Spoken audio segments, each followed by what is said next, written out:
اب بیعت رضوان جہاں ہوئی وہ حدیبیہ کا مقام تھا، اور حدیبیہ کا مقام وہ مقام ہے کہ جو سبب بنا مسلمانوں کی باقاعدہ ریاست قائم ہونے کے لیے۔ کیوں کہ کل جب ہم نے سنا کہ جب 1400 اصحاب کرام کے ساتھ حضور علیہ الصلوۃ والسلام مدینہ منورہ سے مکہ مکرمہ کی طرف عمرے کی نیت سے تشریف لے کر گئے، جنگ کی نیت سے نہیں گئے تھے، حالانکہ جب مسلمان 313 ہوتے ہوئے کفار سے نہیں ڈرے تو آج 1400 تھے، تو اگر جنگ کرنے کے لیے جاتے تو کفار میں اتنی ہمت تھی کہ روک سکتے؟ نہیں روک سکتے تھے۔ تو مسلمان تو عمرے کی نیت سے احرام باندھ کر جو ہے مکہ کی طرف روانہ ہوئے تھے، لیکن کفار نے انہیں نہیں جانے دیا، اس خوف سے کہ آج تو مسلمانوں کی تعداد بہت ہے، ایسا نہیں ہو کہ یہ ہم پر چڑھائی کر دیں اور مکہ پر حملہ کر دیں۔ لہذا مذاکرات ہوئے، ان کو قائل کرنے کی کوشش کی گئی، مسلمانوں کی طرف سے سفیر حضرت عثمان غنی نورین بھی گئے، لیکن وہ لوگ نہیں مانے، اور انہوں نے یہ شرط عائد کی کہ اس سال تو کم از کم ہم کسی کو نہیں عمرے کے لیے آنے دیں گے۔ پھر جب گفتگو ہو رہی تھی تو پھر ایک معاملہ ایسا آیا کہ ایک کام کرتے ہیں کہ ایک معاہدہ سائن کر لیتے ہیں کہ جس میں دونوں باہم فریق جو ہے باہمی طور پر متفق ہو جائیں اور آئندہ کا لاہ عمل بنا لیں، کچھ نکات طے کر لیں، ان نکات کے مطابق آگے جو ہے جو بھی معاملات ہوں گے اس کے مطابق چلیں گے۔ تو اس وقت صلح حدیبیہ، جو معاہدہ حدیبیہ کہتے ہیں، جس کو صلح حدیبیہ کہتے ہیں، وہ طے پایا، تقریباً 8 نکات پر مشتمل تھا، اور وہ 8 نکات ایسے تھے کہ جب وہ مسلمانوں نے وہ نکات پڑھے تو ظاہری طور پر وہ سارے کے سارے نکات ایسے تھے کہ جس پر مسلمان بہت زیادہ دل برداشتہ ہوئے۔ اچھا، وہ نکات آئے بھی کفار کی طرف سے تھے، اور ان کی کوشش بھی یہ تھی کہ اس طرح کی چیزیں دو کہ مسلمان اس کو نہیں مانیں، اور جب نہیں مانیں گے تو کہیں گے دیکھو ہم تو ان سے مذاکرات کرنے کے لیے تیار ہیں، یہی نہیں مان رہے۔ جب کوئی فریق طاقتور ہوتا ہے اور اس کو اپنی بات منوانی ہوتی ہے اور کمزور کے ساتھ، تو پھر اس طرح کی کچھ شرائط رکھ دیتا ہے، اتنی سخت شرائط ہوتی ہیں کہ سامنے والا خود اس سے ایگری نہ ہو، وہ ایگری نہیں ہوگا، وہ انکار کرے گا، تو ہم دنیا کے سامنے کہیں گے کہ دیکھو جی ہم تو راضی تھے معاہدہ کرنے کے لیے، ہم تو ان سے بات چیت کرنے کے لیے راضی تھے، لیکن وہی نہیں مان رہے، اب کیا کر سکتے ہیں۔ تو وہ نکات ایسے تھے کہ جس پہ بہت سخت تھے، جن پہ مسلمان بہت زیادہ رنجیدہ ہوئے، لیکن آقا رحمت صلی اللہ تعالی علیہ وسلم نے، کیونکہ اللہ تبارک و تعالی حکمت والا ہے اور اس نے اپنے حکیم نبی کو دنیا میں مبعوث فرمایا، تو اللہ تبارک و تعالی جانتا تھا کہ ظاہری طور پر تو یہ نکات ایسے ہیں جو مخالف ہیں مسلمانوں کے، لیکن ان کی حکمت یہ ہے کہ چند سالوں بعد یہ تمام کے تمام جو پوائنٹس ہیں، نکات ہیں، یہ مسلمانوں کے حق میں خود ہی تبدیل ہو جائیں گے، خود ہی بدل جائیں گے۔ یہ اللہ جانتا تھا، اصل میں نکات نہیں بدلنے تھے، اللہ تبارک و تعالی مومنین کا تقوی آزما رہا تھا۔ میں نے عرض کی نا کہ اللہ تبارک و تعالی دیکھتا ہے کہ کون جتنا تقوی والا ہے، پرہیزگار ہے، اللہ پر بھروسہ کرنے والا ہے،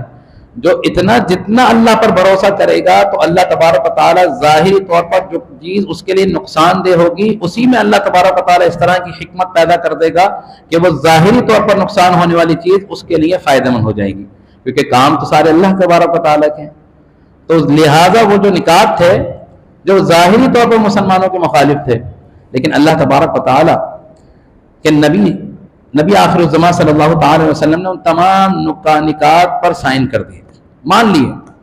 جس پر بہت وہ ہوا کہ کیوں مان لیے، یہاں تک کہ حضرت عمر فاروق رضی اللہ تعالی عنہ نے یہاں تک کہا کہ اللہ کے نبی کہ ہم مسلمان سچے نہیں ہیں، اللہ ہمارا ایک رب نہیں ہے، ہم اس کے ماننے والے نہیں ہیں، کہ آپ اللہ کے سچے نبی نہیں ہیں؟ حضور نے فرمایا سب باتیں صحیح ہیں، پھر یہ معاہدہ کیوں سائن کیا؟ تو حضور علیہ الصلوۃ والسلام نے فرمایا کہ عمر تو نہیں جانتا، تو نہیں دیکھ رہا جو میں اپنے نور نبوت سے جو چیز دیکھ رہا ہوں تجھے نظر نہیں آ رہی، وہ تجھے نظر نہیں آ رہی، لہٰذا یہی ہوا۔ کون سے سن پہ گئے تھے؟ 6 ہجری پہ۔ آپ عمرے کی نیت سے جب گئے 1400 مسلمان تو 6 ہجری تھی، اور یہ معاہدہ 10 سال کے لیے ہوا تھا کہ 6 ہجری سے لے کر اس معاہدے کی مدت کہاں تک تھی؟ 16 ہجری تک، 10 سال کا معاہدہ تھا۔ اور جو اس میں جو وہ پوائنٹ جو مسلمانوں کے حق میں ہوئے اور جو خود کفار نے جو ہے ریٹرن کیے تھے، سائن لکھ کے دیے تھے، کس طرح اللہ تبارک و تعالی نے ان پر وہی پوائنٹ الٹے کر دیے۔ تو ان میں سے 2-3 پوائنٹ میں آپ کے بتاؤں کہ جس میں ایک شک تھی کہ کوئی بھی اگر مکے میں رہنے والا وہاں سے بھاگ کر اگر یہاں پر مدینہ آ جاتا ہے تو محمد صلی اللہ تعالی علیہ وسلم پابند ہوں گے اس کو واپس کرنے کے، اس کو واپس کریں گے، اس کو اپنے پاس رکھ نہیں سکتے۔ اور دوسری طرف اگر مدینہ سے کوئی مکہ چلا جاتا ہے تو کفار مکہ اس کو واپس نہیں کریں گے۔ اب دیکھیں کھلا تضاد، اپنے لیے تو کہا کہ ہم واپس نہیں کریں گے اگر کوئی بھاگ کے آ جاتا ہے یا کسی کو ہم راستے سے پکڑ لیتے ہیں، لیکن اگر مکہ سے اگر کوئی بھی آ جاتا ہے چاہے وہ مسلمان ہی کیوں نہ ہو، ان کے ظلم و ستم سے تنگ آ کر بھاگ کے ہی کیوں نہ آ جائے، تو جو مدینہ والے ہیں حضور علیہ الصلوۃ والسلام اور اصحاب ہیں وہ ان کو واپس کرنے کے پابند ہوں گے۔ اب کیا ہوا؟ ایک صحابی تھے، ظلم و ستم سے تنگ آ کر کسی طرح اپنی بیڑیاں چھڑا کر مدینہ آ گئے۔ اب جب مدینہ آئے حضور علیہ الصلوۃ والسلام کے دربار میں حاضر ہوئے تو بڑا روئے۔ حضور علیہ الصلوۃ والسلام سے عرض کیا، یا رسول اللہ صلی اللہ تعالی وسلم آپ مجھے واپس نہ کیجیے گا۔ اچھا جانتے تھے شک کیا ہے کہ آپ مجھے واپس نہ کیجیے گا، بڑے ظلم و ستم کے پہاڑ توڑے جا رہے ہیں، لیکن حضور علیہ الصلوۃ والسلام کیونکہ سائن ایگریمنٹ تھا، پیچھے سے وہ لوگ آ بھی گئے تو حضور علیہ الصلوۃ والسلام نے کہا نہیں، ہم اگر مسلمان ہو کے ہی اپنی زبان سے پھر جائیں گے تو پھر ہمارا کیا امیج جائے گا، لہذا واپس کرنے کے پابند تھے، ان کو واپس کرنا پڑا۔ اب جب وہ واپس کیا تو واپس جاتے جاتے انہوں نے کیا کیا، جو صحابی وہاں سے بھاگ کر آئے تھے اپنی جان بچا کے، وہ راستے میں سے دوبارہ ان کے کفار کے جنگل سے نکلے اور آزاد ہو کے چلے گئے۔ اچھا اس بار بھاگ کے وہ مدینہ نہیں آئے، اس بار بھاگ کر وہ پہاڑیوں پر چلے گئے،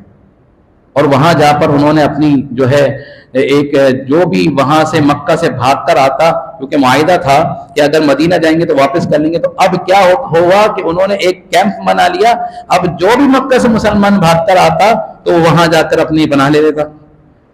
اب پناہ لینے کے ساتھ ساتھ کیا ہوا کہ وہاں پر مسلمانوں کی ایک طاقت، ایک جو ہے دستہ تیار ہونے لگا۔ اب اس میں کیا ہوتا ہے کہ کوئی بھی کفار کا لشکر جاتا، کچھ بھی ہوتا تو وہ جا کے اٹیک کرتے، کفار پریشان کہ یار یہ کیا ہوا، اس سے تو یہی بہتر تھا کہ مدینہ سے ان کو واپس ہی نہ لاتے، اب تو یہ مدینہ میں بھی نہیں ہے، یہ تو راستے میں بیٹھے ہوئے ہیں اور ہمیں آتے جاتے تنگ کرتے ہیں، تو کیا کریں، بڑے پریشان۔ پھر خود ہی کہا کہ حضور ان کو واپس بلا لیجیے، آپ رکھ لیجیے ان کو، ہمیں نہیں ضرورت ان کی۔ اب اس کے بعد کیا ہوا؟ اس کے بعد ایک شک یہ تھی کہ بھائی ہم جب معاہدہ ہو گیا امن کا، تو اب جو مختلف قبائل تھے تو ان قبائل کی اپنی مرضی ہے کہ جو قبیلہ چاہے تو مسلمانوں کے ساتھ حمایت کر سکتا ہے، ان کے ساتھ جو ہے اپنی صف بنا سکتا ہے، جو دوسرا کوئی قبیلہ چاہے تو وہ کفار کے ساتھ کر سکتا ہے۔ تو اب وہاں پر ایک قبیلہ بنو خزرج تھا، وہ جو مسلمانوں کے ساتھ اس نے اتحاد کیا، اور ایک قبیلہ تھا بنو بکر، اس نے کفار کے ساتھ الحاق کر لیا، ان کے ساتھ جو ہے مل گئے۔ اب ہوا کیا؟ ہوا یہ کہ بنو بکر کا ایک ذیلی قبیلہ جس کا نام بنو ثقیف تھا شاید غالباً، انہوں نے کیا کیا، انہوں نے قریش کے ساتھ مل کر بنو خزاعہ پر چڑھائی کر دی اور بہت سے لوگوں کو جو ہے وہ قتل کر دیا۔ اب معاہدے کی شک کیا تھی کہ جو جس کے ساتھ الحاق کرے گا، جو جس کی حمایت میں آئے گا، تو سامنے والا کوئی بھی قبیلہ دوسرے کے ساتھ مل کر اس کے خلاف چڑھائی نہیں کرے گا، اس کو امان ہے دوسرے سے، لیکن اس کی خلاف ورزی کی اور کفار مکہ نے مل کے ان کے ساتھ ان پہ چڑھائی کی، بہت سے لوگوں کو قتل غلط کر دیا۔ اب حضور علیہ الصلوۃ والسلام نے دیکھی یہ شک بھی الٹی پڑ گئی، انہوں نے خود ہی خلاف ورزی کری۔ اب حضور علیہ الصلوۃ والسلام نے اپنا قاصد بھیجا، 3 پوائنٹ بھیجے کہ آپ نے فرمایا کہ دیکھو 3 کام کرو، یا تو بنو خزاعہ کا جو ہے قتل بہا دو، خون بہا دو، یعنی قصاص دو، قتل کا بدلہ دو، یا پھر وہ جو جس قبیلے نے یہ کام کیا ہے اس سے لا تعلق کا اظہار کر دو، پھر ہم جانے وہ جانے، کیونکہ قبیلہ کفار قریش کے ساتھ تھا نا معاہدہ، اگر مسلمان ان کے خلاف کوئی بھی چڑھائی کرتے تو پھر معاہدے کی ان کی طرف سے بھی خلاف ورزی ہوتی۔ حضور علیہ الصلوۃ والسلام نے فرمایا کہ اب وہ قبیلے کو اپنی حمایت سے باہر نکال دو، ان سے قطع تعلق کر لو، اس کے بعد پھر ہم جانے وہ جانے۔ نہیں تو تیسری بات یہ ہے کہ تم علی الاعلان یہ اعلان کر دو کہ صلح حدیبیہ جو ہے، معاہدہ حدیبیہ کو ہم نے ختم کر دیا، منقطع کر دیا۔ جب کفار جو تھے وہ تو تھے کہ پتہ نہیں کیوں ہم نے، اچھا ان کی بات بھی تھی لیکن وہ اس کے بھی اگینسٹ ہے کہ معاہدہ کیوں کر لیا، کیونکہ اس سے معاہدہ کرنے سے کیا ہوا کہ مسلمانوں کو امن کی صورتحال ملی، تو مسلمانوں نے دین کی تبلیغ کا کام شروع کر دیا، ترویج کا کام شروع کر دیا۔ تو اس سے دیکھ کر حلقہ اسلام کے حلقہ آغوش میں بہت سے لوگ جو ہے مسلمان ہونے لگے، یہ دیکھ کے ان کو وہ بھی پریشانی،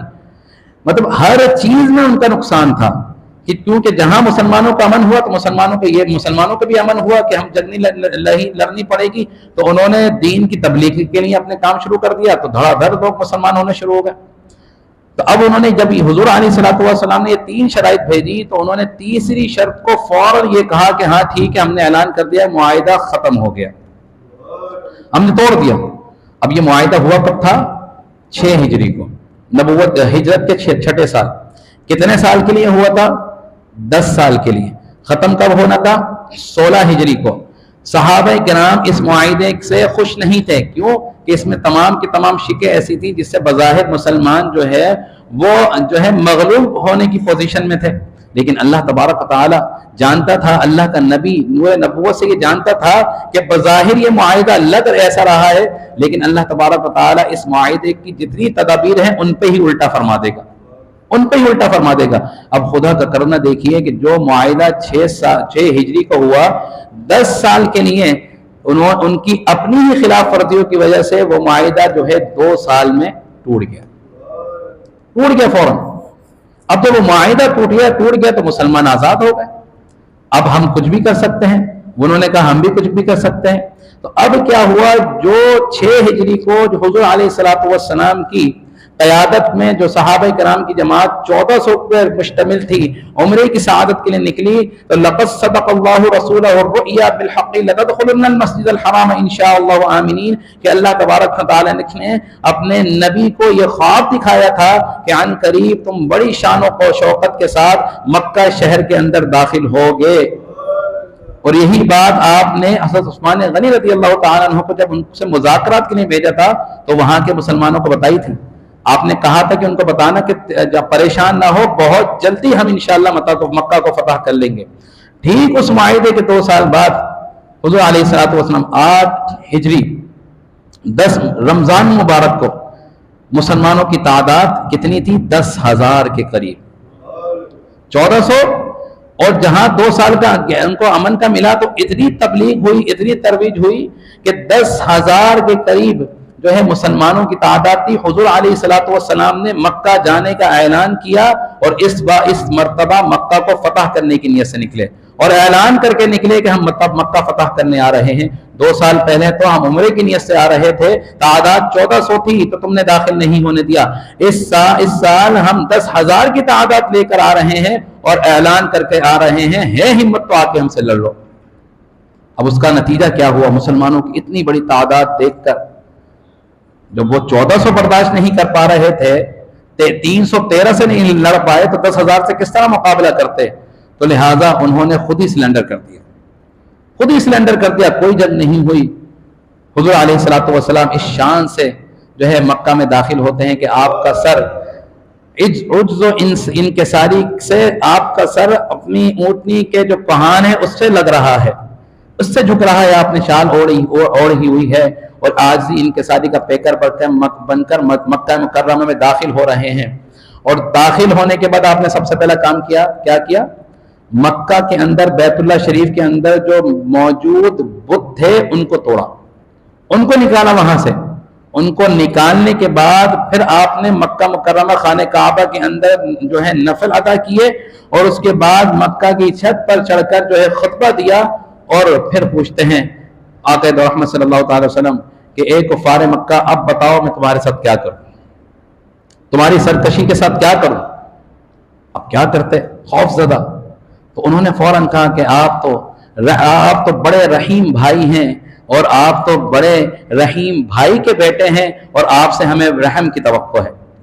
لیکن قربان جائیے، حضور علیہ الصلوۃ والسلام چاہتے تو جو ہے 8 سال کا، بلکہ اس سے بھی پہلے ان کے مظالم کا بدلہ لے سکتے تھے۔ بڑے بڑے تو ایسے کفار موجود تھے جنہوں نے بڑے ظلم و ستم ڈھائے تھے، لیکن حضور علیہ الصلوۃ والسلام نے فرمایا کہ جس نے جو ہے اپنے گھر میں جو چلا گیا، اپنا دروازہ بند کر لیا، اس کو بھی امان ہے، جس نے معافی مانگ لی اس کو بھی امان ہے، اور جس نے ابو سفیان کے گھر میں پناہ لے لی اس کو بھی امان ہے۔ اس وقت حضرت ابو سفیان مسلمان نہیں ہوئے تھے، تو آپ نے یہ یہاں تک فرمایا کہ جس شخص نے ابو سفیان کے گھر بھی پناہ لے لی تو اس کو بھی امان ہے۔ جب حضور علیہ الصلوۃ والسلام کا یہ اخلاق دیکھا رحیمانہ، تو آپ دیکھیں کہ اس دن، جس دن مکہ فتح ہوا ہے، اسی دن صرف 2000 لوگوں نے مسلمان اسلام قبول کیا تھا،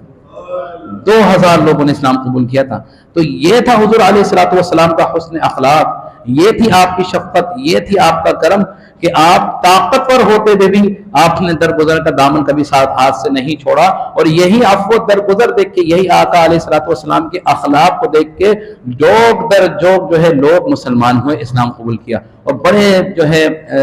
جید، بڑے بڑے بہادر جو سرداران قریش تھے وہ اسلام جو ہے اسلام کے اندر داخل ہوئے، اور اس کے بعد پھر ایک باقاعدہ طور پر مسلمان ایک ریاست قائم ہوئی، اور جس نے پھر فتوحات کا پھر سلسلہ شروع کیا، اور دیکھتے ہی دیکھتے حضور علیہ الصلوۃ والسلام کی سربراہی میں پھر جو ہے مسلمان ایک بڑی سلطنت بنی۔ تو یہ تھا فتح مکہ، یہ تھی صلح حدیبیہ جو فتح مکہ کا اصل سبب بنی، جو ظاہری طور پر مسلمانوں کے خلاف تھی، لیکن ایک ہی بات سمجھنے والی کیا ہے؟ دل کا ایمان، اللہ پر بھروسہ۔ اگر اللہ پر بھروسہ ہے، تقوی ہے، ایمان ہے، تو پھر اللہ تبارک و تعالیٰ آپ کو اس جگہ سے بھی آپ کو آزمائش میں سے نکال دے گا کہ جہاں پر بظاہر طور پر آپ انسان ہو کے یہ دیکھیں گے یہاں سے نکلنے کی اب کوئی صورت نہیں ہے، لیکن اگر اللہ پر بھروسہ ہے تو اللہ تبارک و تعالیٰ آپ کو وہاں سے بھی آپ کو بالکل جو ہے صحیح سلامت آپ کو نکال دے گا، اور آپ پھر دیکھیں گے کہ یہ کیا ہوا، اور پھر آپ کو جو ہے معلوم ہوگا کہ اللہ پر بھروسہ کرنا کتنا جو ہے ضروری ہے، اور اللہ پر بھروسہ ہی کرنا چاہیے اگر انسان نے کامیاب ہونا ہے۔ تو اللہ تبارک و تعالیٰ سے دعا ہے کہ اللہ تبارک و تعالیٰ ہم نے جو کچھ پڑھا سنا، اگر اس میں کوئی غلطی، کوئی کمی، کوئی کجی ہو گئی تو معاف فرمائے، اور ہمیں صحیح معنوں پہ متحد اور اتفاق اور اتحاد کی دولت سے مالا مال فرمائے۔ آمین۔ وآخر دعوانا الحمدللہ رب العالمین۔